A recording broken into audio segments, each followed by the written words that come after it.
Hi, Ray Hayden here, and I want to talk about some more of the experimentation I'm doing with these various devices. And as you know, I've been talking about the AGP tech. I call it the 284 because I took it apart and I looked at the circuit board inside, and it says EasyCap right on the circuit board.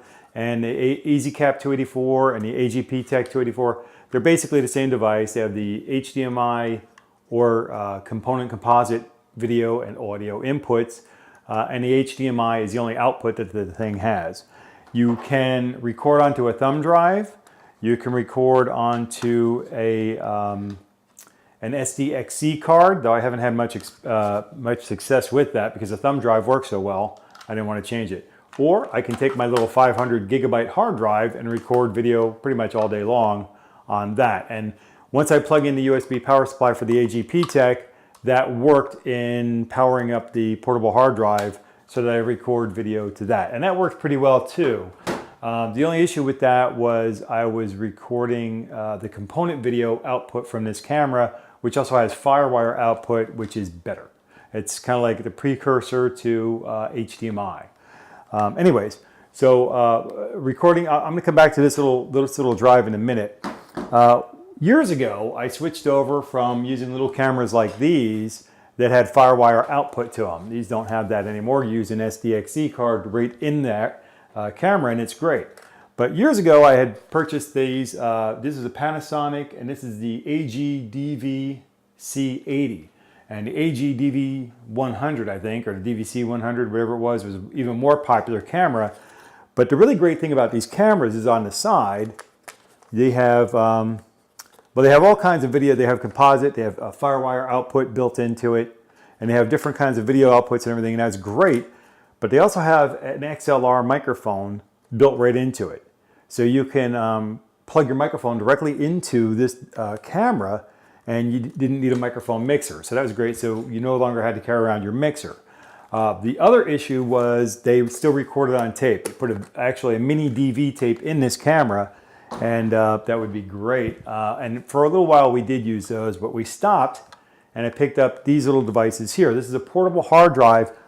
This is much like the portable hard drive that you would use to move files back and forth between computers, but this is that FireWire device. This is the FS4, Firestore FS4. They don't make it anymore. A while ago the company sold into some other company, so they're not even around anymore. But the issue is that the FireWire is no longer supported. But I had been using these for years and I loved them. They were excellent devices and they still work. There's nothing wrong with them, and they'll eat whatever you feed into them as far as FireWire is concerned. So if you have an HD FireWire output, they'll take it and they'll record to it. I was recording AVI files, but currently I'm recording this file here. The original file is going to be an M2T file. Which I had actually never done when I was shooting professionally with this particular camera. I wasn't doing that. I was using the AVI files. But again, the issue being a FireWire, and none of my computers have FireWire built into them anymore. But a 10-year-old computer that I have that was running Windows Vista, that does have a FireWire input. And it's a media computer. It's 10 years old. It was running Windows Vista. That particular computer, I've gotten more than my money's worth out of it. It's been an excellent, excellent device for us over the years. And it's working to this very day. I'll probably show that to you. If you look at one of my exercise videos, I talk about angled push-ups. If you look at that, that's the computer that's in the background on the left-hand side of the screen. Anyways, but the point being that that computer is no longer supported by Microsoft. Microsoft Vista is no longer supported, so I had to make a change because the cutoff date actually happened April 11th, I believe it was, 2017. So I had to do something with one of my computers. This computer is my main computer up here. Not here to see it or anything, but that computer was running Windows 7. You know, it was my mother-in-law's computer. She was running Windows 7, and it got the free upgrade to Windows 10. But when I ran the free upgrade to Windows 10, this computer didn't like that very much. So I changed the operating system to Ubuntu. Ubuntu is an offshoot of Linux. And Ubuntu Studio is one of the flavors of Ubuntu, and it is Ubuntu Studio is made for people like that do graphic things or video and things of that nature. So it has it's pretty much set up for us to perform those tasks more so than like an Office version of Ubuntu or something like that.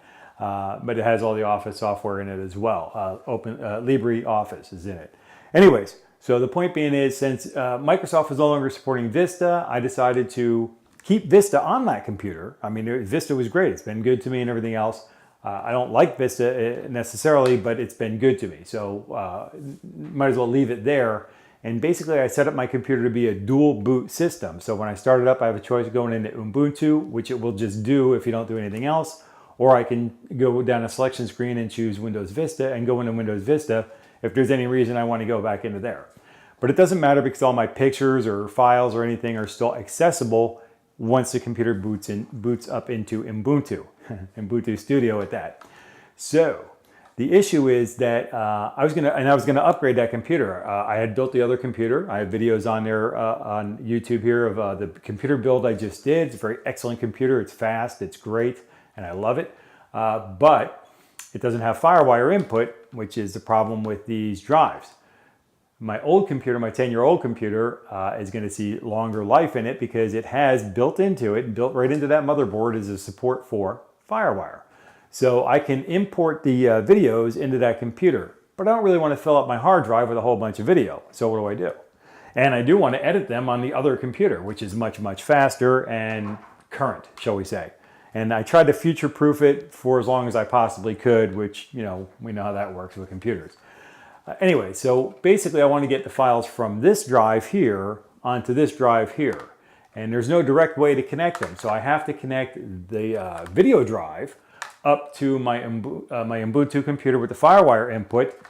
I also plug into a USB outlet my USB drive, and then instead of copying over to the computer, I just copy onto this drive, and then this drive I take over to my editing drive, and that's how I'm editing this video right here.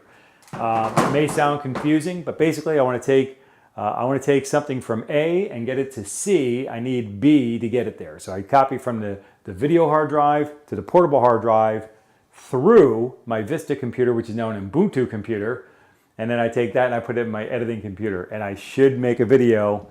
I don't know how good it'll look. It won't be all super professional or anything, but I should make a general video on how I actually do that to show you the different steps.